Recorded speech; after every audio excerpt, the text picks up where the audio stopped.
Saúde plena na medicina de Deus.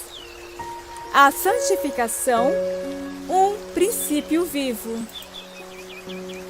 Pela compaixão de Deus, devemos apresentar nossos corpos em sacrifício vivo, santo e agradável a Deus. A santificação não é apenas uma teoria, uma emoção ou uma forma de palavras, mas um princípio vivo e ativo que faz parte da vida diária. Demanda que nossos hábitos no comer, beber e vestir sejam de molde a assegurar a preservação da saúde física, mental e moral, para que possamos apresentar ao Senhor os nossos corpos, não uma oferta corrompida por hábitos maus, mas um sacrifício vivo, santo e agradável a Deus.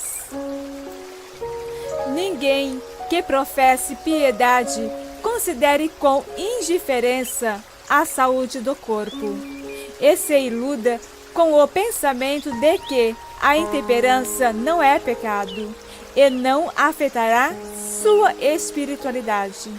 Existe uma estreita afinidade entre a natureza física e a moral. O padrão de virtude é elevado ou rebaixado por meio dos hábitos físicos.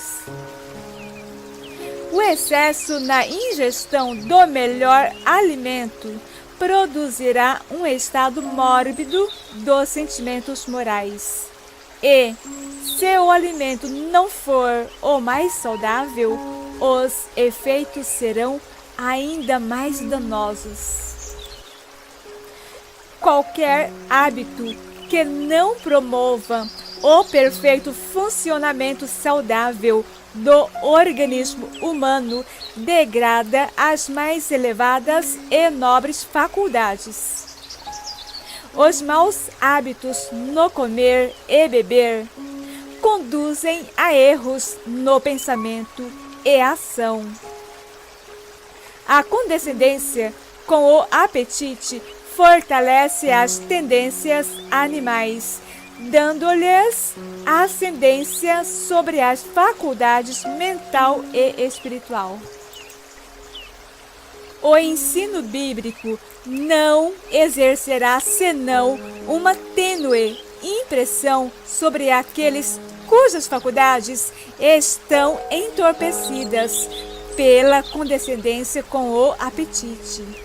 Milhares sacrificarão não somente a saúde e a vida, mas sua esperança de um céu, de preferência, a mover em guerra contra o seu próprio apetite depravado.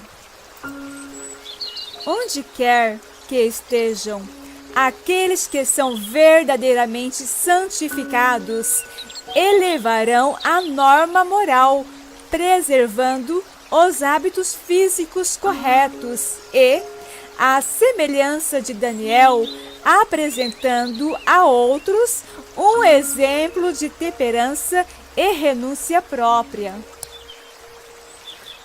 Todo apetite pervertido torna-se um desejo adverso.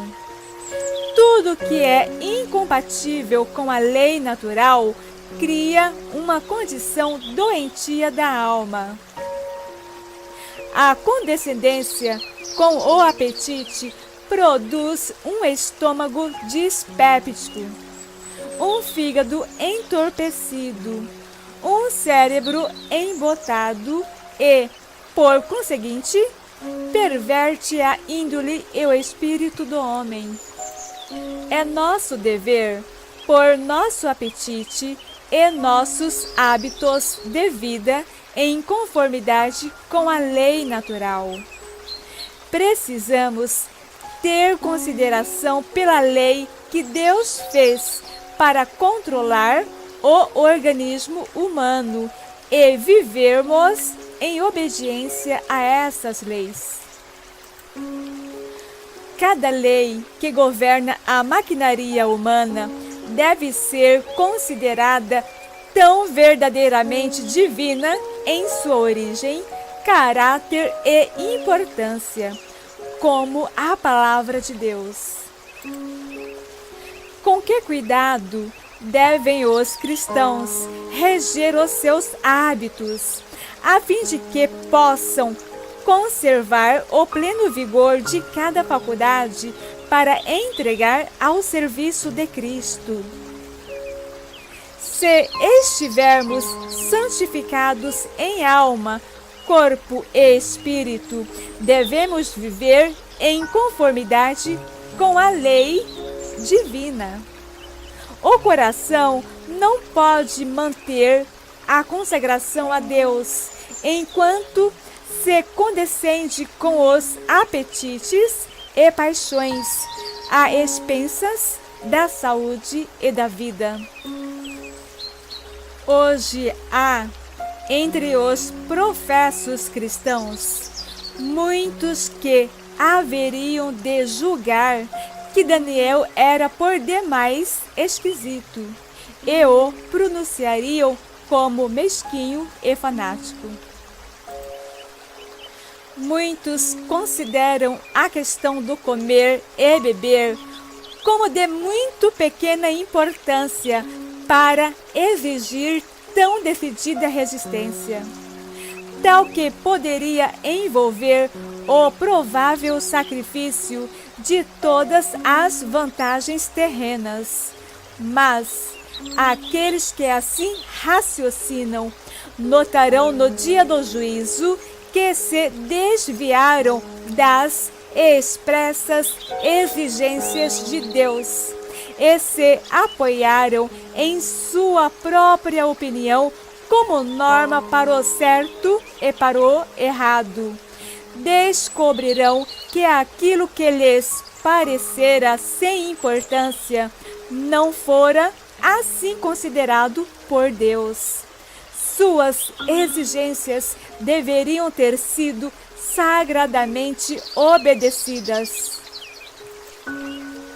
Aqueles que aceitam e obedecem a um de seus preceitos porque lhes convém, ao passo que rejeitam a outro porque sua observância haveria de requerer sacrifício, rebaixam a norma do direito e, por seu exemplo, levam outros a considerarem levianamente a lei de Deus. Assim diz o Senhor, deve ser nossa regra em todas as coisas. Deus lhe abençoe. Fonte: Conselhos sobre Saúde.